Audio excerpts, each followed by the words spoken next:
নাও এবার ভাব করে নাও। মীরা ভাবলেশহীন গলায় বলল, আমাদের মধ্যে তো ঝগড়া হয়নি আশিক ভাই, যে ভাব করব। শুভ কিছু বলছে না, মাথা নিচু করে আছে। আশিক উঠে দাঁড়াতে দাঁড়াতে বলল, ঠিক আছে, তোমরা কথা বলো, আমি যাচ্ছি। আশিক গেটের কাছে যেয়ে একবার পেছন ফিরে তাকিয়ে হাসল আপন মনে। এতদিন ধরে একটা অপরাধ বোধ মনের মধ্যে খচখচ করছিল। যাক, আজ সেটা দূর হলো। আশিক চলে যাবার পর মীরা আর শুভও বসল না ওখানে। শুভ যেটা কখনোই করে না সেটাই করলো। মীরাকে নিয়ে একটা শপিং কমপ্লেক্সে চলে গেল। তারপর ওর আপত্তি সত্ত্বেও বেশ দামি একটা কাপড় কিনে দিল, সঙ্গে কিছু কসমেটিক্স। মীরা শুরুতে মানা করেছিল, কিন্তু পরবর্তীতে ওর ভালোই লাগলো। শুভ সাধারণত ওর জন্য কোনো উপহার কেনে না। শুভ ওকে সরি বলেছে। সেদিন ওর খুব খারাপ লাগছিল, কি করবে বুঝতে পারছিল না, তাই সেভাবে চলে গেছিল। মীরা কোনো জবাব দেয়নি। আশ্চর্যজনকভাবে শুভর প্রতি ওর প্রত্যাশা দিন দিন কমে যাচ্ছে। আজকাল একটা অদৃশ্য দূরত্ব টের পায় দুজনের মাঝে। কি করলে কি উপায়ে এই দূরত্ব অতিক্রম করা যায় মীরা ভেবে পায় না। আজ শুভর বোধহয় ভাবার সময়ই নেই। জানুয়ারি প্রায় শেষ, সামনেই বইমেলা শুরু হবে। আশিকের খুব ইচ্ছে ছিল এই বইমেলায় ওর একটা বই বের করার, কিন্তু গুছিয়ে উঠতে পারেনি। তাছাড়া ফাইনাল পরীক্ষার আর বেশি বাকি নেই, তাই এখন এসবে বিশেষ একটা মনোযোগ দিতে চাইছে না। আগামী বইমেলার আগেই অনার্স ফাইনাল শেষ হয়ে যাবে, তখন ধীরে সুস্থে বই বের করলেই ভালো। আপাতত 21শে ফেব্রুয়ারির অনুষ্ঠানে ফোকাস করতে হবে। আগের অনুষ্ঠান ভালো হওয়াতে শিক্ষকদের প্রত্যাশা বেড়ে গেছে, এটা একটা বাড়তি চাপ। এবারের অনুষ্ঠান আরো ভালো করতে হবে। আশিক টেক্সট করে গ্রুপ মেম্বারদের জানিয়ে দিল সোমবার বিকাল 5টায় মিটিং, সবাইকে টিএসসিতে উপস্থিত থাকতে। সবার দায়িত্ব প্রাথমিকভাবে বুঝিয়ে দেওয়া হলো। যেহেতু স্টেজের ব্যাপারটা আগে ফাইনাল করতে হবে, কাজেই পরের দিন মীরার সঙ্গে বসতে হবে। আশিক টেক্সট করে জানিয়েছে বিকেল 5টায় লাইব্রেরিতে আসতে। মীরা লাইব্রেরি পৌঁছে দেখলো আশিক আগেই চলে এসেছে। মীরাকে বলেছিল স্টেজের একটা রাফ স্ট্রাকচার তৈরি করে নিয়ে আসতে। মীরা 3টে ডিজাইন করেছে। এই সপ্তাহে ওর ল্যাব না থাকায় বেশ কিছুটা সময় পেয়েছে। ডিজাইনগুলো মাথাতেই ছিল, শুধু কাগজে নামিয়ে নিয়েছে। আশিক ডিজাইনগুলো দেখে মুগ্ধ হলো। 3টেই খুব ভালো হয়েছে। এখন দেখতে হবে কোনটাতে খরচ কম এবং অনুষ্ঠানের থিমের সঙ্গে যায়। আশিক বলল, আমি সিডিটা একটু শহীদ মিনার আদলে করতে যাচ্ছি। করা যাবে। কতগুলো স্টেপ করতে চাচ্ছেন? এই ধরো 10টা থেকে 12টা। আচ্ছা, এটা করলে অডিয়েন্স একটু পিছিয়ে দিতে হবে, সেক্ষেত্রে স্টেজের ব্যাকগ্রাউন্ড স্বাভাবিকের চাইতে একটু বড় করলে ভালো। আচ্ছা। আমি এর আগে 2বার সিঁড়ি নিয়ে কাজ করেছি, আমার কাছে ছবি আছে, আপনাকে দেখাচ্ছি। একটা গায়ে হলুদের আর অন্যটা একটা কালচারাল প্রোগ্রামের। মীরা মোবাইল বের করে ছবি দেখালো। আশিক ছবিগুলো দেখলো। বেশ সুন্দর কাজ। গায়ে হলুদের সিঁড়িটা বেশ সুন্দর হয়েছে, কলস দিয়ে করা হয়েছে, তার উপরে আলপনা আঁকা। এটা তোমার করা? জি। তোমার কাজ তো খুব ভালো। তুমি কি আরো কোনো ক্রিয়েটিভ ওয়ার্কের সঙ্গে জড়িত? মীরা একটু আরক্ত হলো, লজ্জিত কণ্ঠে পড়ল, আমি আমি হ্যান্ডমেড জুয়েলারি বানাই। সিডি দেখানোর সময় যে জুয়েলারির ছবিগুলো দেখলাম সেগুলি তোমার করা? জি। তোমার কাজ তো বেশ প্রফেশনাল। কোন দোকানে দিচ্ছ? এখনো কোথাও দেইনি। তাহলে সেল করো কি করে? ফেসবুক পেজে? না, আমার ফেসবুক পেজ নেই, মানে এখনো ওপেন করা হয়নি। বলো কি, কতদিন ধরে কাজ করছো? অনেক দিন, প্রায় বছর 2। আর এখনো ফেসবুক পেজ ওপেন করোনি? আসলে ঠিক জানি না কিভাবে করতে হয়। আশিক বেশ অবাক হলো। মেয়েটা এতদিন ধরে এত সুন্দর কাজ করছে, আশ্চর্য। শুভকে বললে তো এটা খুব সহজেই হয়ে যেত।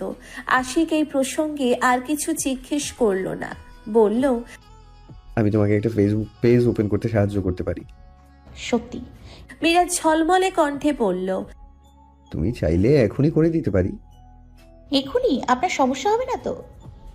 আরে ধুর, এটা তো 10 মিনিটের কাজ। লাইব্রেরিতে বসাই সুবিধে হয়েছে, কম্পিউটার হাতের কাছেই ছিল। আশিক মীরাকে একটা ফেসবুক পেজ ওপেন করে দিল, তারপর খুব ভালো করে বুঝিয়ে দিল কি করে কি করতে হবে, কেমন করে প্রোডাক্টের ছবি আপলোড করবে, কি করে ফলোয়ার বাড়াতে হবে, ফেসবুক লাইভ করতে হবে, ইত্যাদি ইত্যাদি। সবশেষে বলল, তুমি একটা কাজ করো, সামনে একটা ইভেন্টকে বেস করে কিছু প্রোডাক্টসের ছবি আপলোড করে দাও। মীরা উৎসাহিত বোধ করছে। এভাবে এখনো এগুলো নিয়ে কারোর সঙ্গে আলোচনা করা হয়নি। খুশি খুশি গলায় বলল, ব্ল্যাক অ্যান্ড হোয়াইটের ওপর কিছু কাজ করা আছে। 21শে ফেব্রুয়ারি বেজ করে করব। সেটা করতেই পারো, তবে আমি বলবো তার আগে আছে ভ্যালেন্টাইন্স ডে, এর উপর বেস করে করলে বেশ কিছু অর্ডার পাওয়ার সম্ভাবনা আছে। মীরা আশ্চর্য হয়ে গেল, এটা তো ভেবেই দেখেনি। কাজ শেষ করে বেরোতে বেরোতে সন্ধ্যা হয়ে গেল। আশিক মীরাকে হল অব্দি নামিয়ে দিল। নতুন পেজের আনন্দে মীরা খুব এক্সাইটেড ছিল। সারা পথ বকবক করলো। ওকে বাচ্চাদের মতন খুশি হচ্ছে দেখে ভালো লাগলো আশিকের। গত কয়েকটা দিন খুব মন খারাপ করেছিল মেয়েটা। মীরাকে নামিয়ে আশিক রিক্সা ছেড়ে দিল। মীরা হলের ভেতর ঢোকার আগে দেখলো আশিক সিগারেট ধরিয়েছে, গেটের উল্টো দিকে তাকিয়ে দাঁড়িয়ে আছে। মীরা আবার ফিরে এসে বলল, আপনি কি কারোর জন্য অপেক্ষা করছেন? আশিক চমকে তাকালো, তারপর একটু অপ্রস্তুত ভঙ্গিতে বলল, কই না তো। মীরা আর কিছু বলল না, বিদায় নিয়ে চলে গেল। রুমে ঢুকে প্রথমেই ও নিজের ফেসবুক পেজে গেল। এখনো কোনো ফলোয়ার নেই, ছবিগুলো দ্রুতই আপলোড করে ফেলতে হবে। এক ফাঁকে মীরা একবার আশিকের পেজ থেকেও ঘুরে এলো। এইমাত্র একটা কবিতা আপলোড করা হয়েছে। আবার একদিন ঠিকই দেখা হয়ে যাবে কখনো কোথাও, 5 বছর, 10 বছর, 50 বছর কিংবা শতাব্দী পেরিয়ে একদিন কোথাও দেখা হবে। একদিন আবার ঠিকই দেখা হয়ে যাবে। না জানুক অন্যেরা সে কথা, আমি জানি। কবিতাটা পড়ে একটু অদ্ভুত লাগলো মীরার। আশিক ভাই কি তাহলে কারোর জন্য অপেক্ষা করে? আজ মীরার মনটা খুব ভালো। ওর ফেসবুক পেজ থেকে প্রথম অর্ডার কনফার্ম হয়েছে। গোলাপি আর সিলভারের কম্বিনেশনে একটা সেট তৈরি করেছিল। কিছুক্ষণ আগে একজন অর্ডার কনফার্ম করেছে। মীরা খুব অপেক্ষায় ছিল, তবে এত তাড়াতাড়ি কনফার্ম হবে ভাবতেও পারিনি। ওরা ক্যাশ অন ডেলিভারি চাইছে। মীরা রিকোয়েস্ট করেছে কোথাও থেকে পিক করতে। অনেক আলাপ আলোচনার পর ঠিক হলো রাইফেল স্কোয়ার থেকে পিক করবে 5টার সময়। মীরা ঘড়ি দেখলো, 1:45 বাজে। আজকে ল্যাব নেই, লাস্ট ক্লাসটাও ক্যান্সেল হয়েছে। তাড়াতাড়ি হলে গিয়ে একটু গুছিয়ে বেরোতে হবে, সুন্দর করে প্যাকেট করতে হবে। এটা ওর প্রথম অর্ডার, এর উপর অনেক কিছু নির্ভর করছে। মীরা ঠিক করলো আজকে আর বাস ধরবে না, রিক্সা নিয়ে হলে চলে যাবে। বন্ধুদের কাছ থেকে বিদায় নিয়ে গেটের দিকে যাচ্ছিল, সেই সময়ই মেসেজ এলো। শুভ মেসেজ করেছে, লিখেছে জরুরি কথা আছে, আজকে একসঙ্গে বসবে, একটু থাকবে। মীরা ফিরে এসে লাইব্রেরির সামনে বসলো। প্রায় আধা ঘন্টা হয়ে গেছে, শুভর কোনো খবর নেই। মীরা আস্তে আস্তে হেঁটে 4th ইয়ারের রুমের কাছে গেল। শুভ অন্য কয়েকটা ছেলের সঙ্গে গল্প করছে। দরজা ঠেলে রুমে ঢুকতেই চোখাচোখি হলো। মীরা আর একটা কথাও বলল না, উল্টো দিকে ফিরে হাঁটা ধরল। করিডোরে এসে টের পেল শুভ ওর পেছন পেছন আসছে। তাড়াতাড়ি দৌড়ে এসে ওর হাত ধরে বলল, কি হলো, চলে যাচ্ছ কেন? আমরা আরো আগেই যাবার কথা ছিল, তুমি থাকতে বললে তাই অনেকক্ষণ বসেছিলাম। এমন কি মহা জরুরি কাজ তোমার? একটু অপেক্ষা করতে পারো না?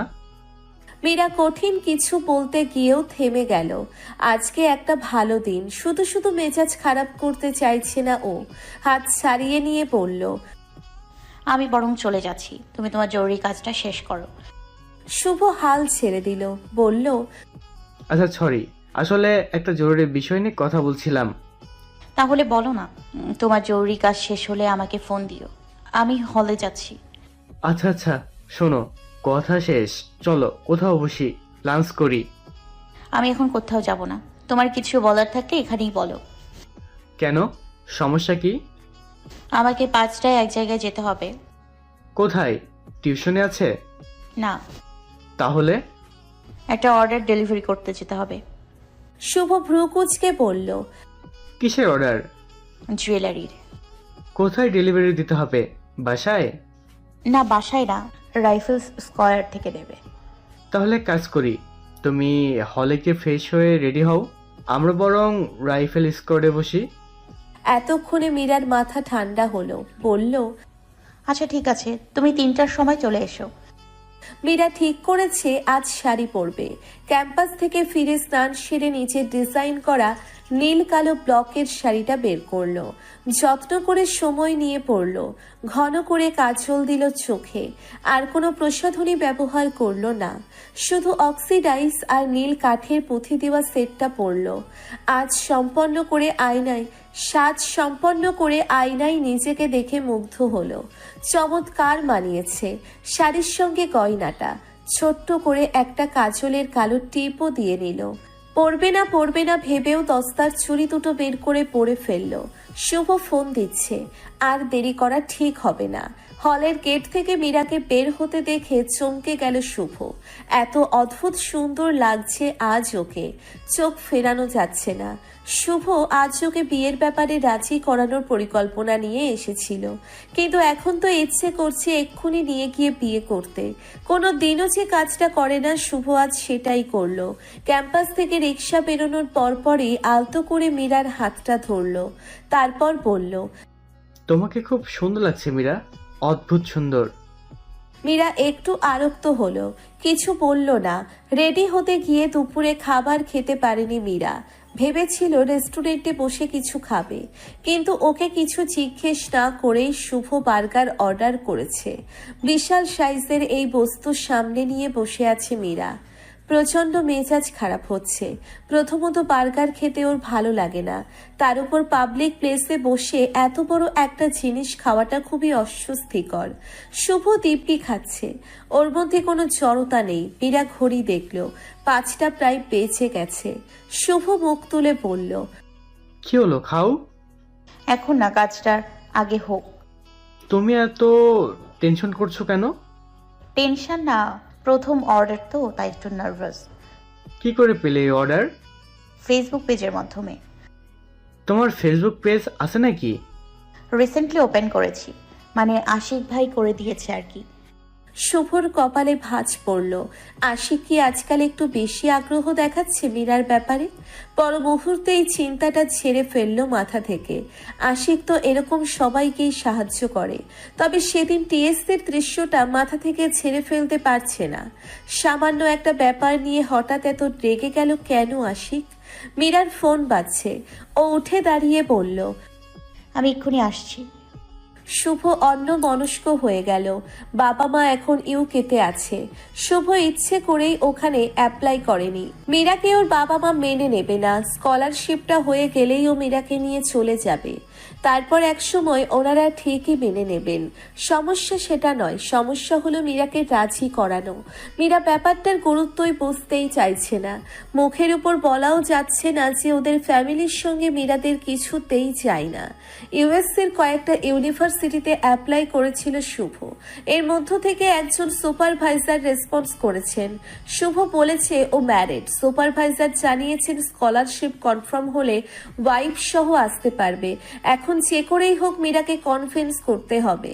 মীরা ফিরে এসে ঝলমলে কণ্ঠে বলল, আরো 2টো অর্ডার পেয়ে গেছি, আমার কি যে আনন্দ হচ্ছে। শুভ জবাব দিল না। এরকম ফেরিওয়ালার মতন জিনিসপত্র বিক্রি করা ওর একটুও পছন্দ না। যাই হোক, আপাতত কিছু বলল না।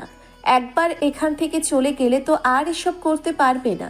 কথা ঘুরিয়ে বলল, মীরা, তোমার সঙ্গে একটু জরুরি কথা ছিল। মীরা মোবাইলে কিছু একটা চেক করছিল। অন্যমনস্ক কণ্ঠে বলল, আমাকে এক্ষুনি বেরোতে হবে, মিটিং আছে। কিসের মিটিং? 21শে ফেব্রুয়ারি প্রোগ্রামের। আশিক ভাই এইমাত্র মেসেজ করেছে। শুভর প্রচন্ড মেজাজ খারাপ হয়ে গেল। কিছু একটা বলতে গিয়েও ও বলল না। এই মুহূর্তে মীরাকে চটানো ঠিক হবে না। মাথা ঠান্ডা করে বলল, কোথায় মিটিং তোমাদের? চলো, তোমাকে নামিয়ে দেই। তাহলে তো ভালোই হয়। আজকে টিএসসিতে মিটিং হচ্ছে না, আশিক ভাইয়ের নতুন অফিসে যেতে বলেছে, ধানমন্ডিতে, ব্রিজের কাছে। চলো, নামিয়ে দিচ্ছি।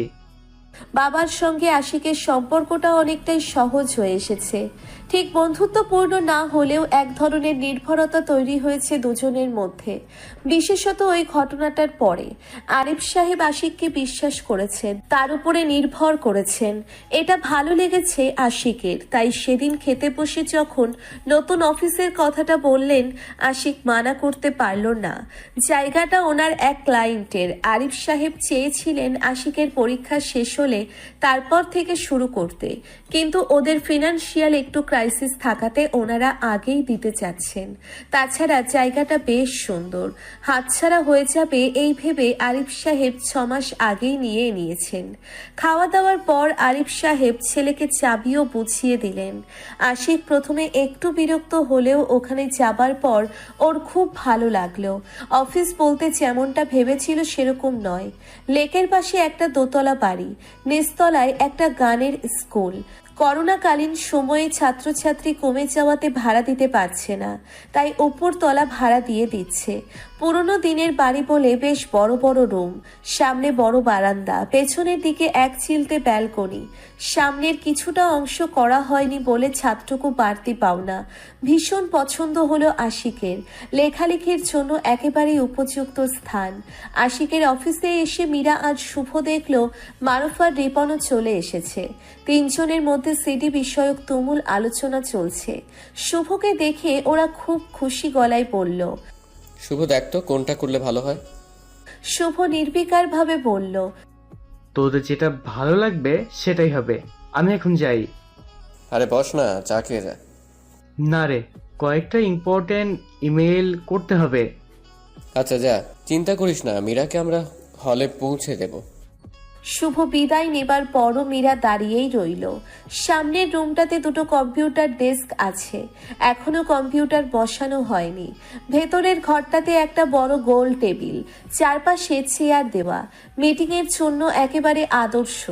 সবাই ওখানেই বসে আলোচনা করছিল। আশিক ল্যাপটপে সবাইকে ডিজাইন দেখাতে দেখাতে বলল, মীরা বসে পড়ো, আজকে তোমার অংশটাই মেইন। স্টেজটা ফাইনাল করে ফেলতে হবে, তারপর আমরা বাকি কাজ শুরু করব। মীরা ডিজাইন দুটোতে ব্লেন্ড করে একটা ফাইনাল করেছে আশিক। পুরোটাই কম্পিউটারে ফটোশপে নামিয়ে নিয়েছে। মীরা কারেকশনগুলো দেখিয়ে দিচ্ছিল। আপাতত রিপন আর মারুফের কোনো কাজ নেই। ওরা দুজন বলল, তোরা থাক, আমরা একটু নিচ থেকে সিগারেট খেয়ে আসি। প্রায় ঘন্টা খানেক চলে গেল ডিজাইন ফাইনাল করাতে। শেষ করে আশিক বলল, দারুণ হয়েছে। মীরা অবশ্য তখনও স্যাটিসফাইড হতে পারেনি। বলল, আর একটু ঠিক করতে হবে। আপাতত এখানেই থাক, কাল বাকিটা করব। তুমি অনেক কষ্ট করলে মীরা, চা খাবে? এখানে চা কোথায় পাবেন? রান্নাঘরে চায়ের সরঞ্জাম আছে, চুলা নেই, তবে একটা ওয়াটার হিটার আছে, আমি বানিয়ে দিচ্ছি। আপনি বসেন, আমি বানাচ্ছি। রান্নাঘরে চা পাতা, দুধ, চিনি সবই পাওয়া গেল। মীরা ঝটপট চা বানিয়ে কাপে ঢালতেই হঠাৎ ইলেকট্রিসিটি চলে গেল। আশিক ঘর থেকেই বলল, সাবধান মীরা, হাত পুড়িয়ে ফেলো না। মীরা সাবধানে মগ দুটো নিয়ে ঘরে ঢুকলো। ইউপিএস না থাকায় কম্পিউটারের আলোটাও বন্ধ হয়ে গেছে। পুরো ঘর জুড়ে আবছা অন্ধকার। আশিক কম্পিউটার স্ক্রিন থেকে মুখ তুলে চমকে গেল। কে এটা? মীরা? আশিক বিস্ফোরিত দৃষ্টিতে তাকিয়ে আছে। ওর এখনো বিশ্বাস হচ্ছে না যেটা দেখছে সেটা সত্যি। 2 হাতে চায়ের মগ নিয়ে শাড়ির সামলে হাঁটতে সমস্যা হচ্ছিল মীরার। মীরা বলল, আপনার এখানে মোমবাতি নেই, না হলে মোবাইলের টর্চটা জ্বালান। আলো জ্বালানোর প্রয়োজন পড়ল না, তার আগেই ইলেকট্রিসিটি চলে এলো। আশিক তখনও ওইভাবেই তাকিয়ে আছে। মীরা মগ দুটো টেবিলে নামিয়ে রাখতে রাখতে বলল, আপনি কি অন্ধকারে আমাকে দেখে ভয় পেয়েছেন নাকি? হ্যাঁ। মীরা হাসছে। ওর হাসিটা যে এত সুন্দর আগে কখনো লক্ষ্য করা হয়নি তো। আশিক চোখ ফিরিয়ে নিল। মীরা আশিকের পাশে চেয়ারে বসতে বসতে বলল, আপনাকে তো একটা কথা বলাই হয়নি। আমার পেজ থেকে প্রথম অর্ডার হয়েছে এবং আজকে আরো 2টো অর্ডার পেয়েছি। আমার কি যে ভালো লাগছে। আপনাকে অনেক অনেক ধন্যবাদ আশিক ভাই। আশিক মলিন কণ্ঠে বলল, বাহ, ভালোই তো। আপনি এখানে কতক্ষণ আছেন? আমি আমি বেশ কিছুক্ষণ। কেন? আসলে আমার পরশুদিন একটা পরীক্ষা আছে। আমার কাজগুলো যদি আজকেই শেষ করে ফেলতাম তাহলে আর কালকে আসতে হতো না। আশিকের কিছুই ভালো লাগছিল না। খুব করে চাইছিল মীরা যেন এখান থেকে চলে যায়, কিন্তু মুখের উপর এটা বলাও যাচ্ছে না। আশিক মলিন কণ্ঠে বলল, আজকেই শেষ করে ফেলবে? আচ্ছা করো। মীরা চেয়ার টেনে এগিয়ে এসে বসলো। তারপর কারেকশনগুলো দেখিয়ে দিতে লাগলো। আশিক যন্ত্রচালিতর মতন কাজ করে যাচ্ছে। খুব করে চাইছে যত দ্রুত সম্ভব শেষ করে মীরাকে বিদায় দিতে, কিন্তু মীরার পছন্দ হচ্ছে না, বারবার চেঞ্জ করছে। স্টেজের ব্যাকগ্রাউন্ডের কাজ শেষ করে মীরা বলল, আশিক ভাই, সিঁড়িতে দুটো কালার ব্যবহার করলে কিন্তু খুব সুন্দর লাগবে। কি রকম? ফ্ল্যাট অংশটা হোয়াইট আর অন্যটা ব্ল্যাক, এভাবে করলে খুব ভালো দেখাবে। আর উপরের সাদা অংশটাতে আমরা কিছু আলপনা করে দিব ব্ল্যাক কালার দিয়ে, চমৎকার হবে। এত কিছু করতে হবে না, অনেকটা সময় নষ্ট হবে। করতে হবে, বেশিক্ষণ লাগবে না, আপনি দেখুন না একটু। মীরা এগিয়ে এসে ল্যাপটপের স্ক্রিনে কয়েকটা প্যাটার্ন দেখালো।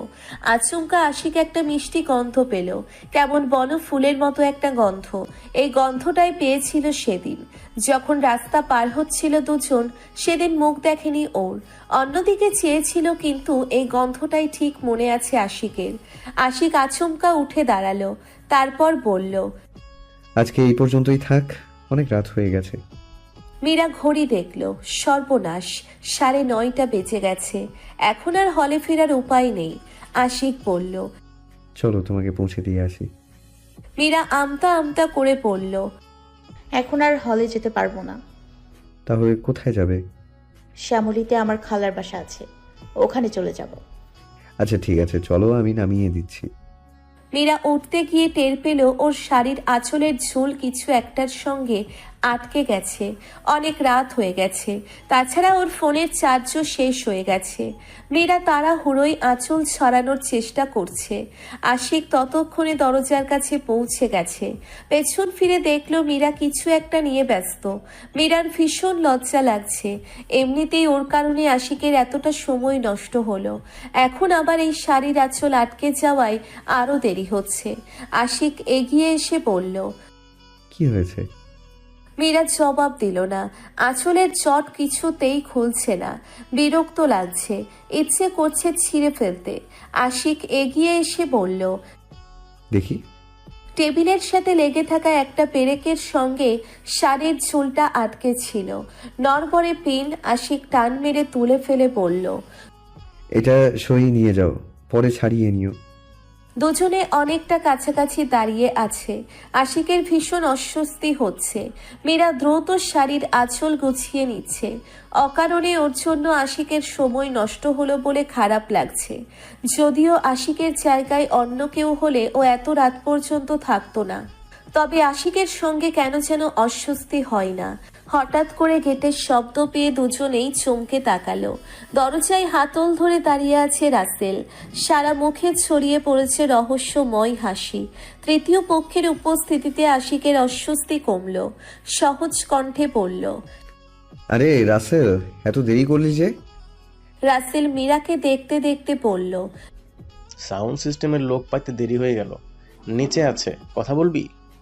আমি মীরাকে পৌঁছে দিতে যাচ্ছিলাম। আচ্ছা তারা, কামাল চাচাকে ফোন দেই। মীরা ততক্ষণে রেডি হয়ে গেছে। আশিক বলল, মীরা, আর 5 মিনিট সময় দাও, আমি ড্রাইভারকে আসতে বলেছি, তোমাকে গাড়িতে করে নামিয়ে দিয়ে আসবে, সমস্যা হবে না। আশিক ফোনে ব্যস্ত হয়ে গেল। রাসেল মীরাকে খুঁটিয়ে খুঁটিয়ে দেখছে। এত রাতে এরকম সাজসজ্জা করে এখানে আশিকের সঙ্গে কি করছিল বোঝার চেষ্টা করছে, যদিও মুখে আন্তরিক হাসি ফুটিয়ে কথা বলার চেষ্টা করছে। মীরা ওকে বিশেষ একটা পাত্তা দিল না। এমনিতেও এই ছেলেটা ভাবভঙ্গি ওর ভালো লাগে না। রাসেল একটু মনও ক্ষুণ্ণ হলো। আশিকের সঙ্গে এত লতকালতকি, আর ওর সঙ্গে কথা বলতেও সমস্যা। ড্রাইভার চলে এসেছে। কামাল আরিফ সাহেবের অনেক পুরনো আর বিশ্বস্ত ড্রাইভার, ওই বাড়িতেই থাকে। আশিক মীরাকে গাড়িতে তুলে দিয়ে উপরে উঠে এলো। মীরাকে পৌঁছে দিয়ে গাড়ি আবার এখানেই আসবে, আশিককে বাড়ি নিয়ে যাবে। সাউন্ড সিস্টেমের লোকের সঙ্গে কাজ শেষ করতে করতে 11টা বেজে গেল। আশিক ক্লান্ত কণ্ঠে রাসেলকে বলল, তোকে নামিয়ে দিব? আরে আমার কি, আর অত কপাল যে গাছেরটাও খাবো আবার তলারটাও কুড়াবো? মানে? মীরার কথা বলতেছি আর কি। কেন, মীরা কি করেছে? যেখানে পাল্লা ভারী পাই সেইখানেই ঝুলা পড়ে। আশিক থমথমে গলায় বলল, মীরা মোটা ওই রকম মেয়ে না। ওইসে তোরে ফালতু শালি একটা। রাসেল ওর মনের রাগ উগরে দিল। হঠাৎ করেই আশিকের মাথায় রক্ত উঠে গেল। রাসেলের কলার চেপে ধরে বলল, মীরাকে নিয়ে একটা বাজে কথা বললে তোর মুখ আমি ভেঙে দেবো। রাসেল হতভম্ব হয়ে গেল। আশিক ওর কলারে হাত দিয়েছে? ওর, তাও ওই ফালতু মেয়েটার জন্য? আশিক নিজেকে সামলে নিল। এতটা রিয়াক্ট করা বোধ হয় উচিত হয়নি। রাসেল ওর ছোটবেলার বন্ধু। এটা সত্যি ওর মুখ একটু খারাপ, কিন্তু ছেলে খারাপ না। কলার ছেড়ে দিয়ে বলল, সরি দোস্ত, কিছু মনে করিস না, মাথাটা একটু গরম হয়ে আছে। রাসেল রাগটা গিলে ফেলে মুখে একটা শুকনো হাসি ফুটিয়ে বলল, না না ঠিক আছে। মুখে একথা বললেও মনে মনে ঠিক করলো এর শোধ ও তুলবেই তুলবে। এত রাতে মীরাকে দেখে ছোট খালা একটু অবাক হলেও খুশি হলেন ভীষণ। ছোট খালু অফিসের কাছে ঢাকার বাইরে গেছেন। ছোট বাচ্চাটাকে নিয়ে ছোট খালা একাই ছিল। মীরাকে পেয়ে ভীষণ ভালো লাগলো। মীরা এখানে প্রায়ই আসে, তাই ওর কিছু জামা কাপড়, প্রয়োজনীয় জিনিসপত্র সবসময়ই এখানে থাকে। ছোট খালা জানতে চাইলো, খেয়েছিস রাতে? না খালা, একটা কাজে আটকে গিয়েছিলাম। চেঞ্জ করে আয়, ভাত দিচ্ছি। তোমরা খেয়েছো? হ্যাঁ, খাওয়া হয়ে গেছে। শাড়ি পাল্টে হাত মুখ ধুয়ে সুতির সালোয়ার কামিজ পরে এলো মীরা। আসলেই ভীষণ খিদে পেয়েছিল। সেই কখন খেয়েছে মনে নেই। তার উপর এতদিন পর বাড়ির খাবার খেতে খেতে অনেক গল্প হলো ছোট খালার সঙ্গে। ছোট খালার সঙ্গে মীরার বয়সের পার্থক্য খুব বেশি নয়। তাছাড়া সম্পর্কটাও বন্ধুর মতন। রেহানা বলল, কি রে, সৌরভের শুনলাম বিয়ে ভেঙে গেছে। তোর মা তো চাইছে তোর সঙ্গে বিয়ে দিতে, তুই আপত্তি করছিস কেন? সৌরভ ভাই অন্য একজনকে পছন্দ করে, মা যে কেন বুঝতে চাইছে না। তাই নাকি? ওই মেয়ে সৌরভের পছন্দের মেয়ে ছিল? হ্যাঁ তো। তাহলে তো খারাপই হয়েছে। ছেলেটা নিশ্চয়ই খুব মন খারাপ করেছে। সে তো করেছেই। আমি ভেবেছিলাম বড় চাচি হয়তো ম্যানেজ করে নিবে, কিন্তু মার সঙ্গে পেরে উঠছে না। ভাবি ফিরেছে বাপের বাড়ি থেকে? সেদিন তো শুনলাম সৌরভ ভাই নিয়ে এসছে। তোর সঙ্গে মেয়ে যাওয়ার কথা হয় না? আমি ইচ্ছা করে করে বলি না, সুমনের কাছে থেকে সব খবরই নেই। মার সঙ্গে কথা বলতেই শুধু বিয়ের কথা বলে। ঠিক আছে, আমি বরং মেজো আপার সঙ্গে কথা বলবো। প্লিজ ছোট খালা, একটু বলো না। সামনে আমার পরীক্ষা, এর মধ্যে এসব ভালো লাগে বলো? তুই বরং এখানে এসে থাক। আমি হলেই ঠিক আছি। এখান থেকে অনেক দূর হয়ে যায়, যাতায়াতে কষ্ট হয়। ছোট খালার মেয়ে আনিয়ার বয়স 1.5 বছর। শব্দ পেয়ে ঘুম থেকে উঠে গেছে। ওদেরও আর ঘুমানো হলো না। চা নিয়ে বারান্দায় বসলো। গল্প চললো অনেক রাত পর্যন্ত। আনিয়া ঘুমানোর পর ছোট খালাও ঘুমাতে চলে গেলেন। মীরার ঘুম চটে গেছে। বারান্দায় বসে বসেও ও ফেসবুকে ঘুরতে ঘুরতে একসময় আশিকের পেজে ঢুকলো। একটু আগে একটা কবিতা আপলোড করা হয়েছে। মীরা আগ্রহ নিয়ে পড়তে গিয়ে মনটাই খারাপ হয়ে গেল। যখন আধারেরা নামে তোমার প্রতীক্ষার শোক গাথায়, তখন আমি অর্ধ নিমগ্ন। গলা চিপা খুঁজছি আধারে স্মৃতির চাবর কাটি। ওই জনাকীর্ণ নিস্তব্ধতায় তুমি মনে রেখো আমায়। আলোময় ওই বিশাল গোলক ধাঁধায় হয়তো হারাবো, কিন্তু তুমি মনে রেখো আমায়। আবার যখন নিভে যাবে আলো, যখন ওই অলস আলোটাকে বুভুক্ষের মতো গিলবে আধার রাতজাগা পাখি, তুমি ভুলে যেও না আমায়। যেদিন তোমার মনের চাতক পাখিটা মুক্ত হয়ে উড়বে ওই সাদা মেঘেদের দলে, তুমি মনে রাখবে তো আমায়? গটিয়ে যাচ্ছি প্রতিনিয়ত শামুকের মতো। হয়তো খোলসবন্দি হব শীঘ্রই। সেদিন তুমি ভুলে যাবে না তো আমায়? চোখে চোখ রাখবো মানে? বুঝোস না, সুন্দরী গার্লফ্রেন্ডে এত রাতে একজনের অফিসে রাইখা নিশ্চিন্তে ঘুমাস কেমনে? বুঝলাম না। ওই দিন কয়টা পর্যন্ত মীরা আশিকার অফিসে ছিল জানোস তুই? না, কয়টা? আরে রাত 10টার সময় আমি যায়া দেখি দুজনে একসঙ্গে দাঁড়ায় আছে।